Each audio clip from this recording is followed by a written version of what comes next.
বললেন আমার একজন সন্তানের আজকে সে আমার সন্তান দুধের শিশু পানির জন্য আকার করছে, কাজে পানির ব্যবস্থা করেন।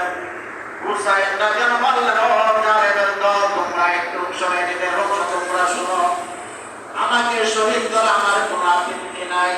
এই যে আমার দুধের শিশুটা, এই দুধের শিশুটাকে একটু পানি পান করার মতো সুযোগ করে দাও। অনেক মানুষ লোককে ঠিক আছে একটু পানি দেওয়া দেয়, পানি দেওয়া দেয়, কিন্তু তাদের মনের মধ্যে খুব ধারণা আছে না নাই, তারা অনেক আপনাকে পাতে বানানোর জন্য অনেক, কিন্তু আপনাকে পৃথিবী ভালোবাসা দেখে ভালো, তার মন কিন্তু ভালো না, কি না মন ভালো না। এবার সবাই চিন্তা করলো, যদি হুসাইন এখানে আসে, আমরা তাকে এখানেই কেন করে শেষ করে দিব। ঠিক আছে, আসে, পানি তো খাবে, পানি তো খাবে, এখানে আমার হুসাইন সে দুধের শিশুটাকে নিয়ে যখন পুরাত নদীতে তো পানি পান করাইলাম।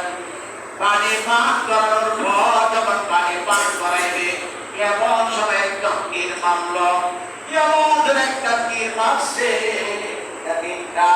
হযরত হুসাইন সন্তানের পেটে দিয়া ঢুকে হযরতের ছিদ্র হয়ে হুসাইনের পেটের মধ্যে আঘাত লাগছে। হুসাইন যেমন তাড়াতাড়ি তীরটা টান দিলেন, খাওয়ার পর সন্তানটা সেখানে শেষ। এবার তাঁবুর দিকে ছুটলেন, তাঁবুর দিকে ছোটার পর সন্তানের মা বললেন, আমার সন্তান কি আছে? সন্তান আছে, পানিও পান করাইছি, এমন পানি পান করছে তার কখনো আর পানির পিপাসা হবে না। এবার দেখে সন্তান মারা গেছে, শহীদ হয়ে গেছে, সব মানুষ শহীদ হয়ে গেছে, সব পুরুষরা শহীদ হয়ে গেছে।